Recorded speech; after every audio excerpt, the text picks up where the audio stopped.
दोस्तों आज हम बात करेंगे इंडिया में जल्दी लॉन्च होने वाले एक बजट स्मार्टफोन टेक्नो पोवा 2 की। एंड दोस्तों सबसे पहले मैं आपको इसके प्राइस शेयर करना चाहूंगा, बिकॉज हो सकता है प्राइस जानने के बाद आपको ये फोन ज्यादा इंटरेस्टिंग लगे।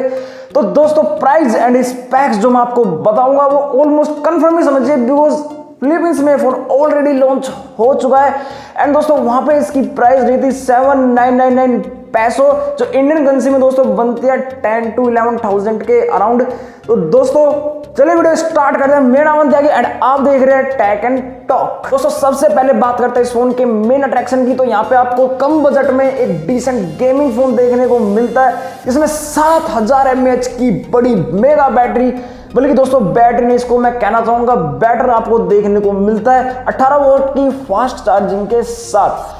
एंड दोस्तों इतनी बड़ी बैटरी होने के चलते वेट तो ऑफकोर्स थोड़ा सा बढ़ ही गया है, लेकिन दोस्तों इतनी कम प्राइस में थोड़ा ज्यादा वेट बियरेबल है। तो दोस्तों इसके अलावा बाकी स्पेक्स पर एक नजर डालते हैं। दोस्तों बात करें डिस्प्ले की, तो अगेन आपको एक अच्छी खासी बड़ी डिस्प्ले 6.9 इंचेस की देखने को मिलती है, जिसमें आपका video and gaming experience of course थोड़ा सा अच्छा हो जाएगा।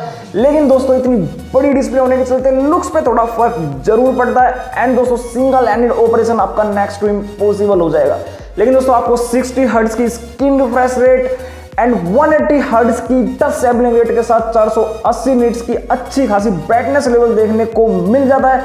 एंड दोस्तों इस बार एक अच्छी न्यूज है कि टेक्नो ने हर बार की तरह HD+ डिस्प्ले ना देके आपको फुल HD+ IPS डिस्प्ले दी है, जो इस प्राइस रेंज में एक अच्छी न्यूज है। सिक्योरिटी के लिए दोस्तों आपको फेस अनलॉक की सुविधा के साथ साइड माउंटेड फिंगरप्रिंट स्कैनर भी देखने को मिल जाएंगे। एंड दोस्तों इसके अलावा जो भी छुटर पुटर इटर पिटर जितने भी स्कैनर बचते हैं दोस्तों सब आपको इसमें देखने को मिल जाएंगे। दोस्तों बिल्ड क्वालिटी और डिजाइन की बात करें तो फ्रंट में आपको गोरिल्ला ग्लास की प्रोटेक्शन देखने को मिल जाएगी, लेकिन ग्लास कौन सा दोस्तों ये कंपनी ने अब तक डिस्क्लोज नहीं किया है। और साथ ही दोस्तों बैक बॉडी और फ्रेम आपको प्लास्टिक में देखने को मिलेंगे, और इसी के साथ दोस्तों बैक में एक शाइनिंग स्ट्रिप आपको मिडल में वर्टिकली देखने को मिलेगी, जो इसको एक डिफरेंट लुक प्रोवाइड करती है। दोस्तों इसी के साथ टॉप लेफ्ट में आपको कैमरा हाउस मिलेंगे, जिसमें क्वाड कैमरा सेटअप और एक LED फ्लैश लाइट देखने को मिल जाएगी। दोस्तों कैमरा की बात करें तो रियर साइड में 48 मेगापिक्सल के प्राइमरी कैमरा के साथ क्वाड कैमरा सेटअप देखने को मिलेगा, 2 megapixel ultra wide, 2 megapixel macro and 2 megapixel depth sensor. इसी के साथ दोस्तों फ्रंट में आपको top left punch hole selfie camera 8 megapixel का देखने को मिल जाएगा। लेकिन दोस्तों यहाँ पे सबसे बड़ी डिसअपॉइंट इसी बात है कि अल्ट्रा वाइड कैमरा भी यहाँ पे 8 मेगापिक्सल ना देकर 2 मेगापिक्सल दिया गया सिर्फ।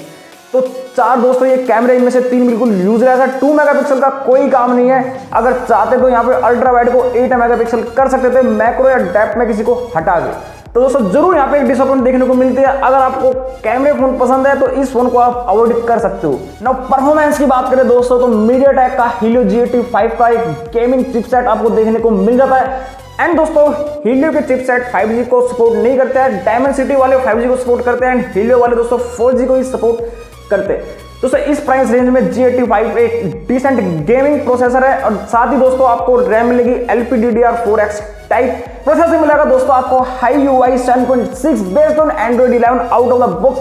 एंड दोस्तों इस प्रोसेसर में भी वही प्रॉब्लम बहुत ज्यादा जो MIUI के प्रोसेसर में आपको देखने को मिल रही थी, मीन्स एड एंड ब्लोटवेयर्स आपको यहाँ पे भी बहुत देखने को मिल जाएंगे।